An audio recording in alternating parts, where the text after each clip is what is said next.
একদিকে ব্রাহ্মণ পুরোহিত সংগঠনের সঙ্গে বৈঠকে রাজীব বন্দ্যোপাধ্যায়, অন্যদিকে সল্ট থেকে ছবি আপনাদের দেখাবো সেখানেও, এবং রামনবমী নিয়ে পড়লো পোস্টার। যে পোস্টারের ছবি গতকালও আমরা দেখেছিলাম ধর্মতলা থেকে শুরু করে শ্যামবাজার, পাঁচমাথার মোড় কিংবা সেন্ট্রাল অ্যাভিনিউতে। সরাসরি সেই ছবি তুলে ধরবেন আমাদের সামনে প্রতিনিধি অর্ণব মুখোপাধ্যায়। অর্ণব, দেখো, সল্টলেক সিটি সেন্টারের কাছে আজকেই যে হোর্ডিং এবং ফ্লেক্স দেওয়া হয়েছে, সেই ফ্লেক্স দেওয়া হয়েছে 116 বিধাননগর বিজেপির পক্ষ থেকে। কি লেখা রয়েছে? রামনবমীতে মোরা এক হব, রামরাজ্য প্রতিষ্ঠার শপথ নেব।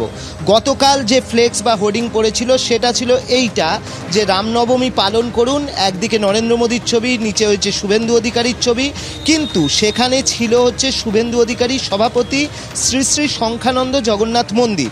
আর এবারে কোনো আলাদা সংগঠন নয়, সরাসরি বিধাননগর বিজেপির পক্ষ থেকে এটা দেওয়া হয়েছে। আমাদের সঙ্গে রয়েছেন মণ্ডল সভাপতি সঞ্জয় পয়রা। যেটা বিজেপির পক্ষ থেকে বলা হচ্ছিল যে হিন্দুত্ববাদী সংগঠনরা তারা পালন করছে, বিজেপি পাশে আছে, কিন্তু এখন তো দেখছি যে বিজেপির পক্ষ থেকে সরাসরি ফ্লেক্স দিলেন, আপনারা হোর্ডিং দিলেন। বিজেপি পাশে আছে, তার মানে তো এই কথা কোথাও বলা নেই যে সাথে নেই। বিজেপি পাশে আছে, সাথেও আছে।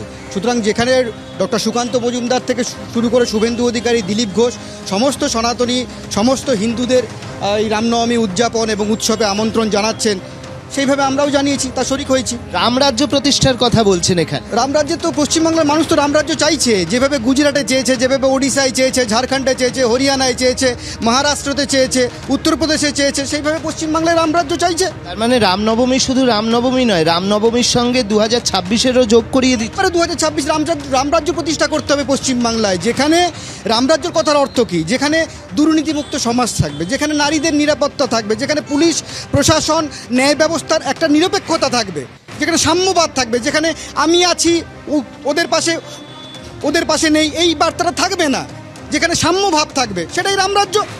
অবশ্যই। তাহলে তুমি দেখতে পাচ্ছ যে এখানে ফ্লেক্স এইখানে দেওয়া হয়েছে, উল্টো দিকে আরও একটি ফ্লেক্স রয়েছে যেখানে লেখা রয়েছে রামনবমীতে রামের বল, ভূতেরা অর্থাৎ দুর্নীতিবাজরা হবে হরিবোল, অর্থাৎ যারা দুর্নীতি করছেন তারা কিন্তু সরে যাবেন, এরকম একটা বক্তব্য রয়েছে। এখানে রামরাজ্য প্রতিষ্ঠা করার কথা বলা হচ্ছে, অর্থাৎ রামনবমী শুধু রামনবমী নয়, সেখানে রয়েছে রাজনীতির যোগ। এবং বিজেপির পক্ষ থেকে সরাসরি এই ফ্লেক্স দেওয়া হয়েছে মণ্ডলের তরফ থেকে, এবং তার সঙ্গে ডাক দেওয়া হচ্ছে 2026-এ রামরাজ্য প্রতিষ্ঠার।